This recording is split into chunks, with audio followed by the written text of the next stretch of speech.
and defend each other. That pledge has given us 70 years of peace, prosperity and security. This morning, Allied foreign ministers addressed Russia's continued violation of the INF Treaty.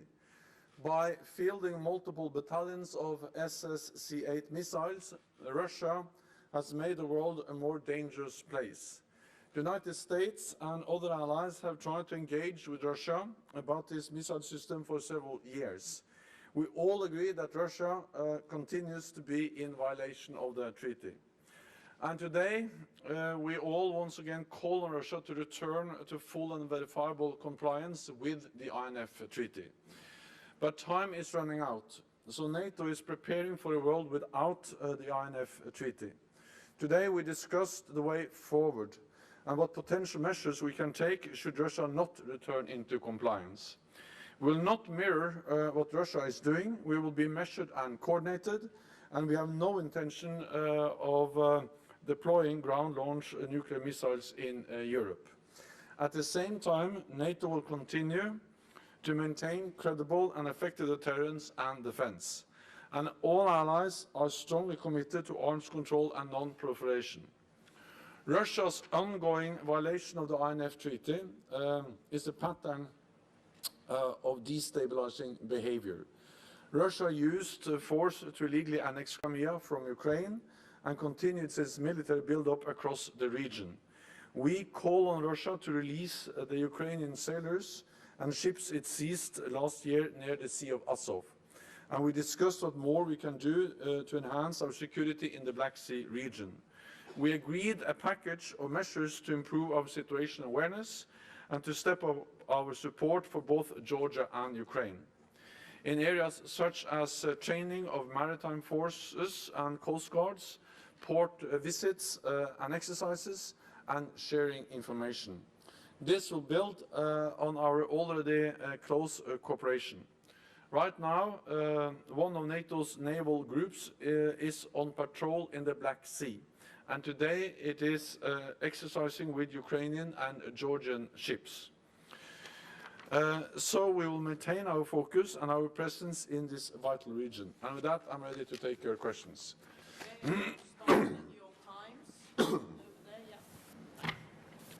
Mr. Secretary General, over here.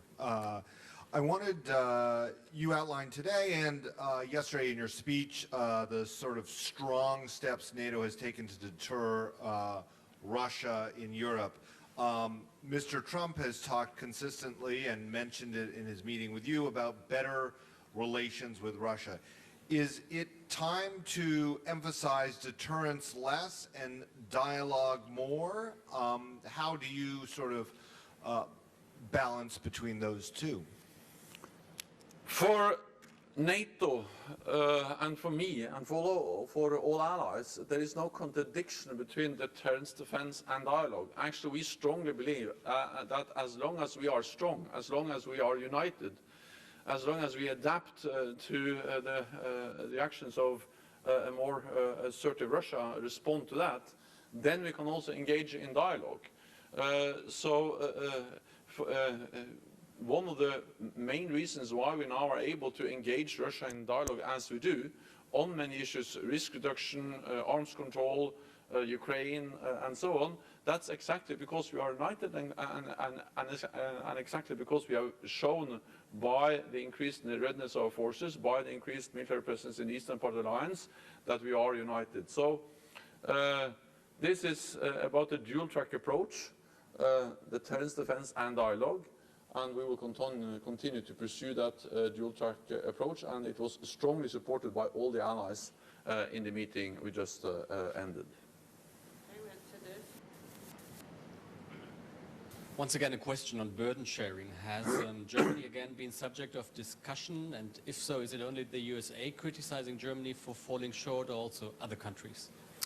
So all NATO allies made a promise to invest more in defense, to improve burden sharing in the alliance.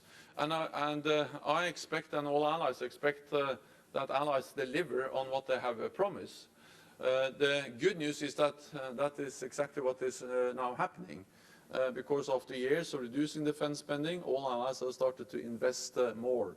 The majority of NATO allies have submitted plans on how to reach the 2% goal by 2024, and I expect other allies to follow. Germany has started to increase and we have seen healthy increases in the German defense investments, the German defense budgets over the last years, and also in the proposed budget for 2020, for next year, there is a continued increase in defense spending. So this is about all allies having to make good on the pledge they made. This is not about, only pleasing the United States. This is about that we see that we live in a more challenging and demanding security environment, and therefore we need to invest more in our own security to preserve peace and to safeguard freedom. Okay, we'll go to the gentleman in the front row here. Yeah. Secretary General, I would like to shift the question to partnership. I would like to know about NATO-Azerbaijan partnership and also Azerbaijan contribution to NATO missions and activities. Thank you so much. Azerbaijan is a close partner of NATO and work with us in furthering international peace and security. Not least, Azerbaijan makes important contributions to the NATO mission in Afghanistan by providing troops and assistance to NATO allies on transit routes on land, in the air and by rail, for example, through the use of the BTK rail link. These are important contributions to the success of the NATO mission, and all our partners, including our partners in the Caucasus region, make valued contributions to our mission. And we'll have one last question. Gentleman with beard in the second row. Mr. Secretary, yesterday, U.S. Vice President said that Turkey must choose between remaining a critical member of NATO alliance and going forward with its procurement of S-400 systems. Do you share this threat by U.S. Vice President?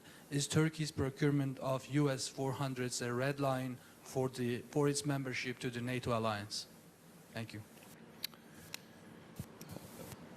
It is a national decision what kind of systems different NATO allies procure, but we fully realize that this is now a challenge, and it is an issue that has been discussed and is addressed by the United States and Turkey. It is not on the agenda of this ministerial meeting, but NATO provides a platform, including this meeting, for a dialogue between allies on this issue, and that's one of the important reasons why we welcome that NATO is able to provide a platform for also addressing issues where there are disagreements between NATO allies, for instance, on the issue related to the S-400 and the involvement or the planned delivery of F-35s to Turkey.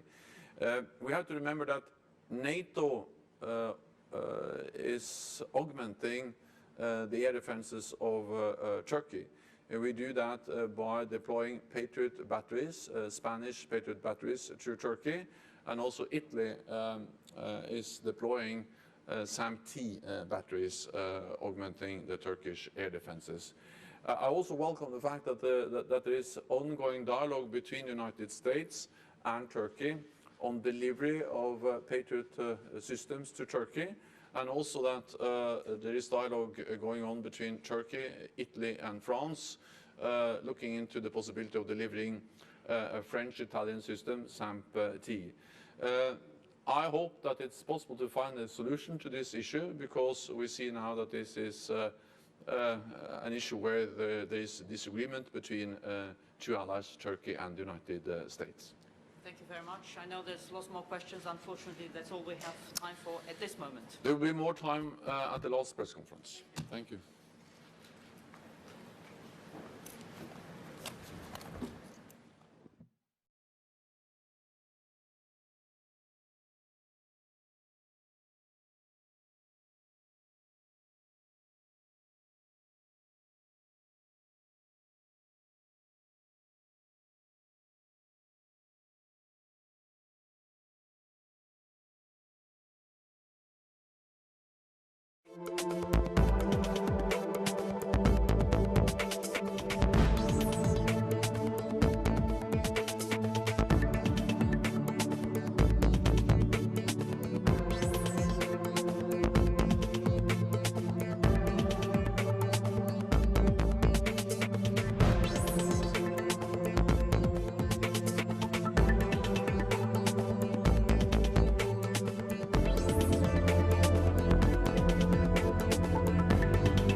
que buscan meterse en nuestra sensibilidad y dominar